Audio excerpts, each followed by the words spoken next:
Get ready with me to go out. ঘুরে দেখাবো, বানের মধ্যে সব ভিড় নাই, মানে খাওয়ার প্লেস যেটা, বা অনেক বেশি সুন্দর লাগতেছিল। তো ফাইজলামিও করি, সিরিয়াসলি ভাইছি। তো এখন হলো আমরা বাইরে থেকে বাসায় চলে আসছি। অ্যান্ড আমার choose for watching my video.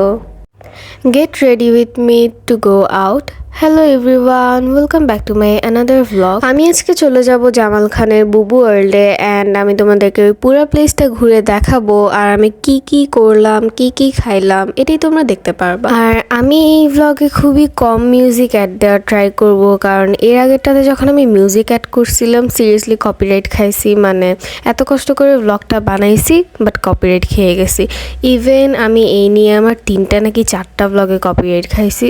তো এভাবে করে তো কপিরাইট খাইলে আমি আর মিউজিক অ্যাড দিবই না। তো আমার মেকআপ করা প্রায় শেষ। এখন আমি তোমাদেরকে বাইরে গিয়ে যা যা করছি ওই ক্লিপসগুলো দেখাবো। তো আমরা ফাইনালি হলো যে বুবু ওয়ার্ল্ডে চলে আসছি। এখন আমি তোমাদেরকে মানে পুরোটা ঘুরে দেখাবো, বাট আনফর্চুনেটলি আমি কোনো রাইডে চড়ি নেই। আমরা এখানে জাস্ট ঘোরার উদ্দেশ্যে আসছিলাম। আর আমরা এমন একটা দিনে গেছি যেদিন ভ্যালেন্টাইন্স ডেও আবার বসন্ত উৎসবও। তো বুঝতেই পারতেছো কতটা ভিড় ছিল, অ্যান্ড ঠিক মতো ছবিই তোলা যাচ্ছিল না। উপরে খেলার যে প্লেসটা ছিল ওখানের মধ্যে সবচেয়ে বেশি ভিড় ছিল।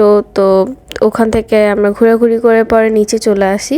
অ্যান্ড নিচে তেমন একটা ভিড় নাই, মানে খাওয়ার প্লেস যেটা। বাই দ্য ওয়ে, এখানে যে মিররটা এটা এত বড়, তাই আমি আগে আগে চলে আসছি এখানে ভিডিওস নেওয়ার জন্য। অ্যান্ড ভিতর থেকে বাইরের প্লেসটা কিন্তু অনেক বেশি সুন্দর লাগতেছিল। তো ফাইনালি আমাদের খাবারও চলে আসে। এটা অ্যারাবিক একটা খাবার ছিল, বাট খাবারের নামটাই আমার মনে নাই। খাবারটা অনেক বেশি মজা ছিল, অ্যান্ড দেখতেই পারতেছে ওরা কি সুন্দর করে সার্ভ করে দিছে। আর এখানে ওয়াশরুমের এই জায়গাটাতেও ফ্লাওয়ার্স দিয়ে সাজানো ছিল। তো আমরা অনেক ক্লিপসই নিচ্ছিলাম। অ্যান্ড এখানে গিয়ে আমরা অনেক বেশি ফাইজলামিও করি। সিরিয়াসলি আমি আমার বোনের হাত ভিজাই দিতে নিছিলাম। তো ওখান থেকে খাওয়া দাওয়া করে শেষে আমরা আবার মিন্ট লেমন খাইতে চলে আসি বিসমিল্লাহ জুস ঘরে। অ্যান্ড আমার পেট ভরা ছিল দেখে আমি নাটক করে আর নেই পরে দিয়ে সবারটা থেকে ভাগ বসাইছি। তো এখন হলো আমরা বাইরে থেকে বাসায় চলে আসছি। অ্যান্ড আমার চুলের যে বাজে অবস্থা হয়ে আছে। তো আজকের ব্লগটা এতটুকুই ছিল। Thank you so much for watching my video.